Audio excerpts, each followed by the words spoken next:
এই ঘটনার সঙ্গে যুক্ত। আমরা দেখছিলাম প্রথম দিন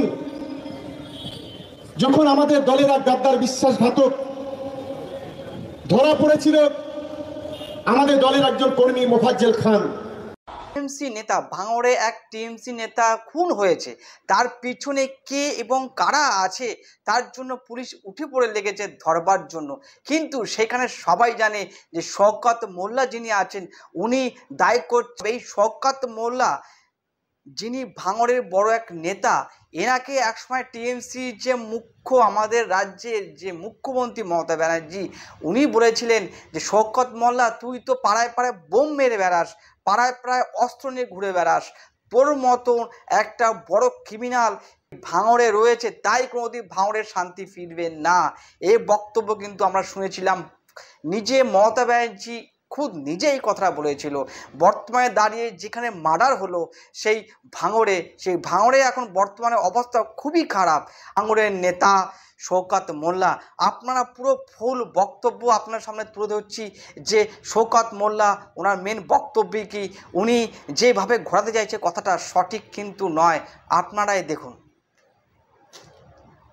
বাঁশের চেয়ে কঞ্চি বড়, শাড়ির চেয়ে গামছা, মন্ত্রীর চেয়ে আমলা বড়, নেতার চেয়ে চামচা। তাকে ধরার পর এই ভাঙড়ের যারা বিরোধী রাজনৈতিক দল, একটা অংশের গদি মিডিয়া, তারা এমন ভাবখানা দেখাচ্ছিল যে এর পিছনে শুধুমাত্র তৃণমূল কংগ্রেস জড়িত। কিন্তু সময়ের সঙ্গে সঙ্গে যত দিন গেছে তত আইএসএফ এর যোগ, আইএসএফ আশ্রিত সমাজ বিরোধীদের যোগটা পরিষ্কার হয়ে গেছে। আমি একজন পর একজনের নাম ধরে বলি।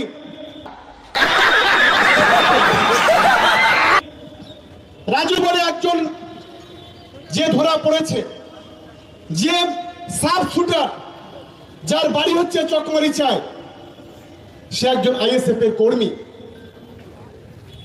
আজহার বলে যে পঞ্চায়েত আইএসএফ এর থেকে নির্বাচিত পঞ্চায়েতের সদস্য 2024 সালে নির্বাচনের পর আমাদের দলে এসেছিল। 2023-এ নির্বাচিত হয়েছিল, 2024-এ নির্বাচনের পরে আমাদের দলে এসেছিল।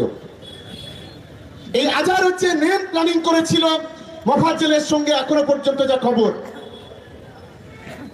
আজকে সেও আইএসএফ থেকে নির্বাচিত।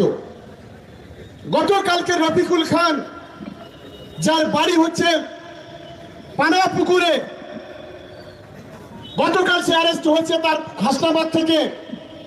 তার পরিবারের লোকেরা দাবি করেছে আইএসএফ কর্মী, যার কারণে তাকে অ্যারেস্ট করা হয়েছে। গতকাল রাতে রিয়াজুল বলে একজন গ্রেপ্তার হয়েছে, তার আইএসএফ এর সক্রিয় কর্মী। আমরা যেমন পুঁটি মাছ বাছি, আমরা যেমন মৌরালা মাছ বাছি, আর দেখে দেখে বাঁচতে গিয়ে এমন এমন ভুল করছে যে একেবারে পুরো কাঁটাটা কাটার মধ্যে লেগে যাচ্ছে। যার বাড়ি হচ্ছে পানাপুকুরে। আর নারায়ণপুরে একজন সমাজ বিরোধী খুনি 14 বছর ধরে যে জেলে ছিল একটি ডাকাতির কেসে, জাকির গাজী একজন সবজি বিক্রেতা, পুলিশ তাকে গ্রেপ্তার করেছে। মোট 60 জনকে গ্রেপ্তার করেছে। তার মধ্যে যদি আমরা দেখি 5 জনের রাজনৈতিক পরিচয় হলো, 4 জন হচ্ছে আইএসএফ, একজন হচ্ছে তৃণমূল কংগ্রেসের কর্মী। আমরা প্রথম দিন থেকে বলেছি খুনিদের কোন রকম রাজনৈতিক রং হতে পারে না। এই আইএসএফ হোক আর তৃণমূল হোক আর সিপিএম হোক, এই খুনের সঙ্গে যে বা যারা জড়িত আছে তাদেরকে দৃষ্টান্তমূলক শাস্তি করে দিতে হবে, তাদেরকে ফাঁসি দিতে হবে। এটাই হচ্ছে আমাদের দাবি।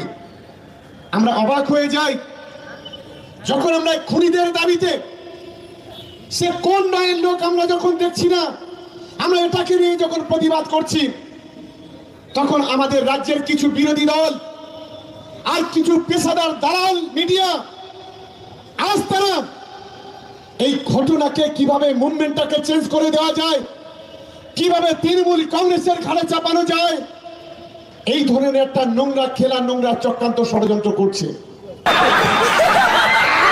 সিঙ্গারা খাবেন না, সমোসা খাবেন না, জিলিপি খাবেন না, তুই কি খাবে? বাতাসা খাবে? আমরা কলকাতা পুলিশকে ধন্যবাদ জানাবো 4 দিন 5 দিনের মধ্যে প্রকৃত যারা খুনি তাদেরকে গ্রেপ্তার করেছে।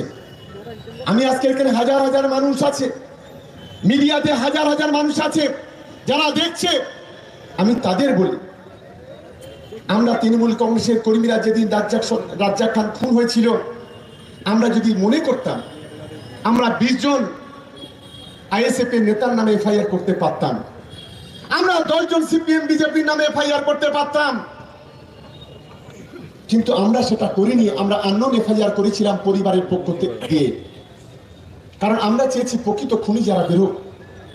আমাদের মনে আছে 2023 সাল যখন পঞ্চায়েত নির্বাচন, আমাদের 3 জন কর্মী খুন হয়েছিল, শহীদ হয়েছিল, আইএসএফ এর একজন শহীদ হয়েছিল। আইএসএফ এর ওই মহিউদ্দিনের পরিবার তারা এফআইআর করতে চায়নি, যে আমরা তো দেখিনি কারা খুন করেছে। আমরা দেখলাম নওশাদ সিদ্দিকীর অফিসে বসে বসে মেল করে দেওয়া হলো। मैं অহমিয়া উই ভাই, আমি আসামি বুঝি।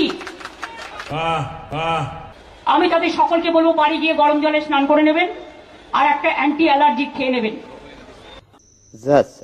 আমাদের 77 জন আইএসএফ তৃণমূল কংগ্রেসের কর্মী তাদের নামে এফআইআর করা হয়েছিল।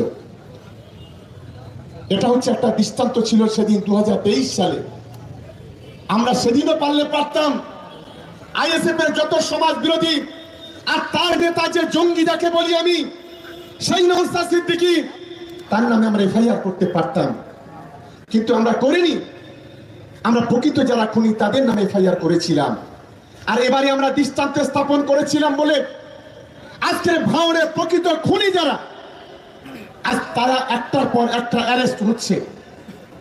আমাদের মূল দাবি হলো প্রশাসনের কাছে যে এদের দৃষ্টান্তমূলক সাজা, এদের ফাঁসি। যেভাবে ওরা রাজ্জাক ভাইয়ের বউয়ের ওয়াইফের আজকের মাথার আজকের হাতের, इस सज्जन को क्या तकलीफ है भाई? তুমি কেন সব ব্যাপারে নাক গলাও? নাক গলানোর মাস্টার। झूठ बोलो, बार बार झूठ बोलो।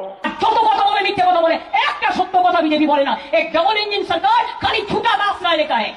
क्या तकलीफ है इनको? हम